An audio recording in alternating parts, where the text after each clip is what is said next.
Беше септември 91 година, кај секој од вас радост затоа што конечно ние македонците се изборивме за своите правдини, за своја држава име, своја армија, знаме, институции кои сами можеме да ги развиваме, за чест која од нас зависи. Радост дека сите ние можеме да бидеме свој на своето. Генерации ќе се образуваат во наши институции, ќе имаме свое здравство кое ќе биде квалитетно. Нотите и текстот на меморија се слушаа на Скопскиот плоштад, таму кај што вечно сонце сјае, таму е Македонија, народ и земја што ги сакам јас. Стихови на големата надеж и желба да се биде свој на своето. 28 години потоа остана многу малку од тој ентузијазам. Многу малку од луѓето денес се среќни и задоволни од она што го имаме. Поминав преку 13.000 километри од почетокот на кампањата. Се сретнав со многу наши сограѓани. Разговаравме за нивните проблеми, за она што ги мачи, тишти. Слушнав и за критиките кон оваа власт, но и за работата на претходните.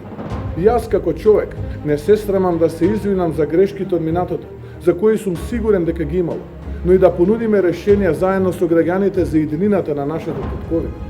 Ние се бориме за поразлична слика за македонскиот политичар. Сакам да се обратам на разочараните, потиштените и обесхрабрените. Тоа е чувство кое е оправдано по изневерените очекувања. Жицата која ја скина, името, идентитетот, уништениот стандард, измамата дека ќе ја донесле Европа и ние сме влескале во светот.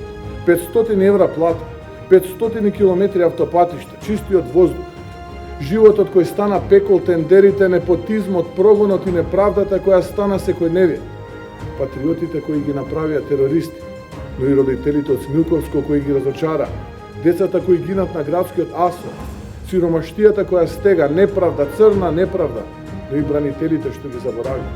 Чувство за разочараност е оправдано, но седејќи така на страна, да не ги оправдаме тие кои ова ни го донесува. Вашиот глас е решението. Излезете и гласете. Иако ситуацијата е сложена, изборот е едноставен. Или сте задоволни со вашето секојдневие, одобрувате и се согласувате како работи оваа власт, или ќе ја казните, ќе бидете на страната на правдата и новата надеж која доаѓа за Македонија. Добро знаете дека како што ништо не бива од животот кој го ветуваа, нема ништо да биде ниту од метлата која сега најавува.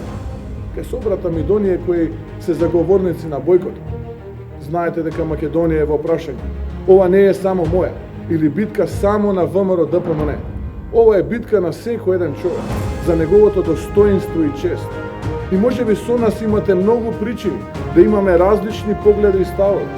Но на нас не обединува борбата за Македонија, борбата за татковината. Затоа не му помагајте на Заев со бојкотот. Не ги продолжувајте месеците на клинички живот на оваа власт. Ајде да ги собориме. Излезете и гласајте за нашата земја.